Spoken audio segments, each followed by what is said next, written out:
¿Se han preguntado alguna vez qué une la luz de la estrella más lejana con el tic-tac de su propio reloj? Yo sí, y esa pregunta, ese misterio, ha sido el motor de toda mi vida. La gente conoce esta ecuación. Parece tan simple, ¿no? Pero esta línea redefinió todo lo que creíamos saber sobre la materia, la energía y el tiempo. Es una ventana al corazón del universo. Pero para llegar hasta aquí, tuve que ser muchas cosas antes. Fui aquel niño que, para preocupación de sus padres, tardó en hablar. Fui el estudiante que veía la escuela como una prisión, desafiando la autoridad porque valoraba más la curiosidad que la memorización. Fui un soñador que encontraba la lógica y el consuelo en las cuerdas de mi violín. Mi camino no comenzó en un laboratorio, empezó con una curiosidad inagotable, en la quietud de una oficina de patentes en Berna, donde me sentaba a cuestionar las leyes que mis profesores daban por sentada. Yo no buscaba las reglas, buscaba la armonía profunda detrás del caos. Esta no es solo la historia de mis descubrimientos, es la historia de cómo la imaginación, esa capacidad para ver lo que no está a la vista, es, sin duda, la fuerza más poderosa del universo. Acompáñenme en mi historia. Mi nombre es Albert Einstein, y la verdad es que mis comienzos no fueron muy prometedores. Nací en Ulm, Alemania, en 1879, y tardé tanto en empezar a hablar que mis padres, Hermann y Pauline, llegaron a temer que algo no estaba bien conmigo. De hecho, al principio repetía cada frase en voz baja, antes de decirlas en voz alta. Pero el verdadero punto de inflexión en mi infancia ocurrió alrededor de mis 5 años. Yo estaba enfermo en cama, y mi padre, para entretenerme, me hizo un regalo que lo cambió todo, una brújula. Yo era un niño tranquilo, muy dado a la reflexión, y esa pequeña caja me fascinó. Hiciese lo que hiciese, me moviese donde me moviese, la aguja siempre apuntaba a la misma dirección. ¡Qué fuerza invisible era esa! Tenía que haber algo que no se veía, que la obligaba a moverse. Ese momento fue mi primer encuentro con el misterio del universo, la primera chispa de lo que se convertiría en mi vida entera, la física. Mi madre tocaba el piano y ella me transmitió mi otra gran pasión, la música. Empecé a tocar el violín a los 5 años y se convirtió en un consuelo, una vía de escape y más tarde una herramienta para el pensamiento. Cuando me sentía estancado en un problema científico, a menudo recurría al violín. En la escuela era otra historia. Era muy bueno en matemáticas y física, pero odiaba profundamente el ambiente de las aulas, donde se valoraba la memorización y la disciplina rígida. Los profesores no entendían mis preguntas y a menudo sentía que mataban mi curiosidad. De hecho, uno de mis maestros llegó a decirme que no llegaría a nada en la vida. A mis 15 años, abandoné la escuela en Múnich. El sistema me parecía opresivo. Prefería estudiar por mi cuenta, devorando libros de ciencia y geometría que me había conseguido un amigo de la familia, Max Talmud. Para mí, la imaginación siempre fue lo más importante. La curiosidad de aquel niño que miraba fijamente una brújula fue la que me llevó a mis más grandes descubrimientos. Como siempre digo, no tengo talentos especiales, solo soy apasionadamente curioso. A los 15 años, no pude más. Mis padres se habían mudado a Italia y me quedé solo para terminar el gimnasio. Sentía que el sistema estaba matando mi espíritu. Así que con un certificado médico que alegaba agotamiento nervioso, una excusa conveniente, debo admitir, abandoné la escuela y me fui con mi familia a Milán. La sensación de liberarme de esa rigidez fue una de las mejores de mi juventud. Para continuar mi educación, tuve que aprobar un examen de ingreso para el prestigioso Instituto Politécnico de Zúrich, en Suiza, y fallé. Sí, el futuro autor de la relatividad suspendió la primera vez. Fui brillante en matemáticas y física, pero terrible en el resto. Tuve que completar mi educación secundaria en otra escuela, y finalmente entré al Politécnico a los 17 años. Mis años allí fueron agridulces. Yo amaba la física teórica, pero odiaba el formato de las clases. Frecuentemente me saltaba las aburridas conferencias y me iba al laboratorio o a la cafetería, donde estudiaba a mi manera. Yo leía a Maxwell y a Kirchhoff, a los verdaderos gigantes, mientras mis compañeros memorizaban textos. Mi colega y amigo Marcel Grossman era invaluable. Él sí era un estudiante ejemplar y me compartía sus apuntes, que yo revisaba rápidamente antes de los exámenes. Por mi actitud rebelde e independiente, me gané la antipatía de muchos profesores, incluido mi futuro examinador, el profesor Weber, y esa antipatía me costó caro. Al graduarme en 1900, me encontré desempleado. Con la mala relación que tenía con mis profesores, no me ofrecieron puestos de asistente. Fui un joven con un título en física, pero sin futuro inmediato. Fueron 2 años difíciles, de trabajos esporádicos y preocupaciones económicas. Finalmente, gracias a la ayuda del padre de mi amigo Grossman, conseguí un puesto como examinador técnico de 3ª clase en la oficina de patentes de Berna. Mi trabajo era revisar solicitudes para inventos, asegurándome de que fueran originales y funcionales. Era un trabajo tranquilo, sistemático, pero lo maravilloso era que la rutina de la oficina me dejaba tiempo, mucho tiempo. Mientras revisaba patentes sobre sincronización de relojes o máquinas eléctricas, mi mente estaba libre para dedicarse a lo que yo llamaba mi taller privado de física. Y en 1905 ocurrió la magia. Desde esa pequeña y tranquila oficina, publiqué 4 artículos que cambiaron la física para siempre. Fue mi año milagroso, Annus Mirabilis, el movimiento browniano, el efecto fotoeléctrico, la relatividad especial y la relación entre masa y energía.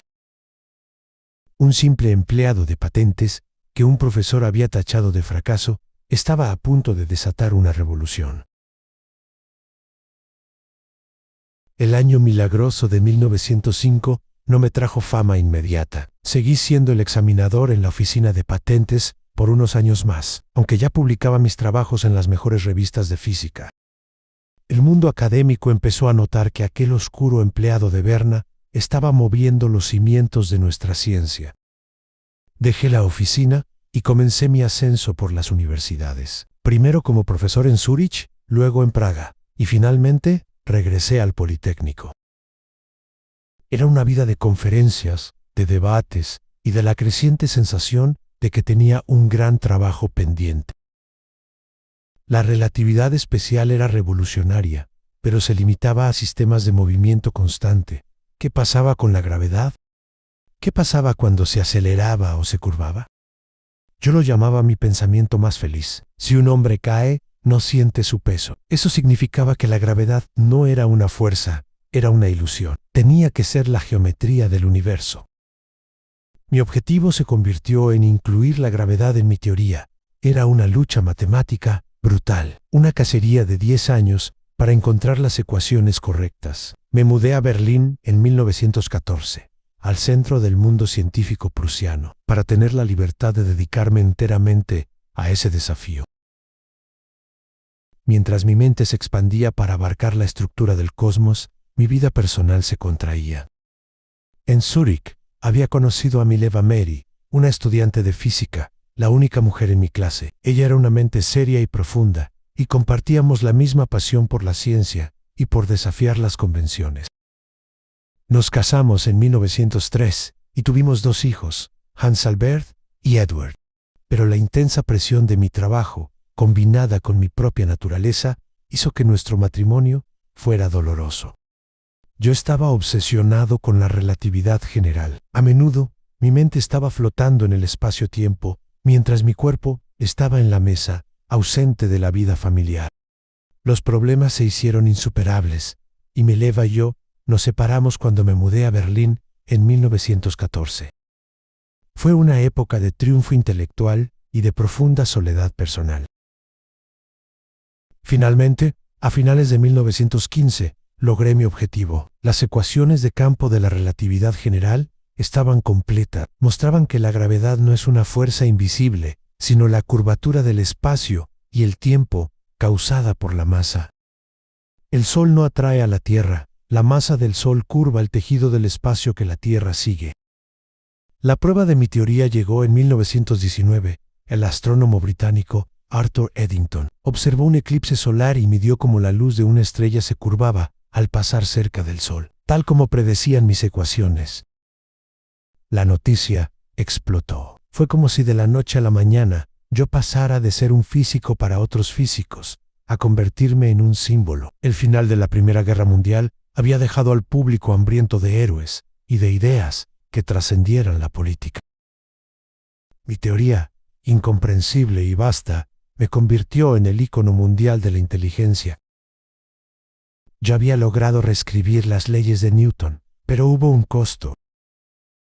Mi matrimonio con Mileva terminó formalmente ese año y me casé con mi prima, Elsa Luenthal. De repente, la gente no solo quería saber sobre el universo, querían saber sobre mí. A partir de 1919, mi vida cambió por completo. La fama de la relatividad general me transformó de un académico a una figura pública internacional. La gente se interesaba más en el hombre de cabello desordenado que en mis complicadas ecuaciones de Tensor. Se me pedía viajar, dar conferencias y opinar sobre política, ética y religión. En 1921, recibí el Premio Nobel de Física. Irónicamente, no fue por la relatividad, que seguía siendo controvertida para algunos miembros de la academia, sino por mi trabajo sobre el efecto fotoeléctrico. Esto validó mi contribución a la teoría cuántica, aunque yo seguía escéptico ante la interpretación final de esa teoría. Como solía decir, Dios no juega a los dados con el universo. Pero mis viajes no solo eran por la ciencia. Yo usaba mi plataforma para promover dos causas que me eran vitales, el sionismo y el pacifismo. Mis raíces judías eran la base de mi identidad cultural, y el horror de la Gran Guerra me había convertido en un ardiente defensor de la paz mundial y el desarme. Mientras mi popularidad crecía en el mundo, la situación en mi Alemania natal se deterioraba rápidamente.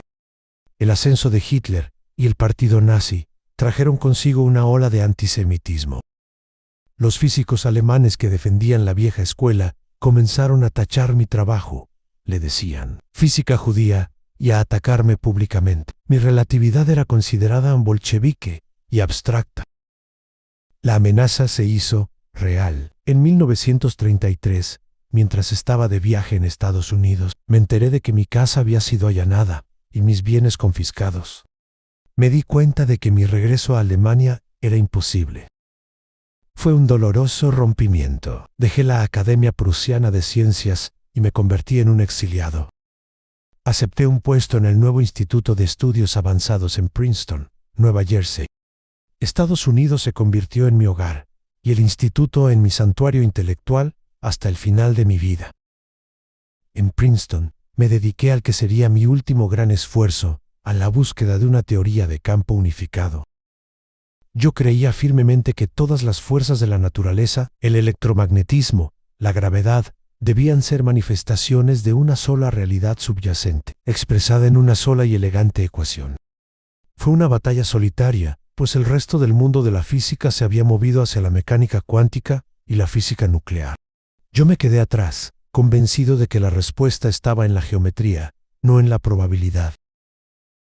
Mi gran arrepentimiento político ocurrió en 1939. Con el temor de que los nazis desarrollaran un arma atómica, firmé una carta, junto con otros colegas, al presidente Roosevelt, instándole a comenzar la investigación nuclear en Estados Unidos.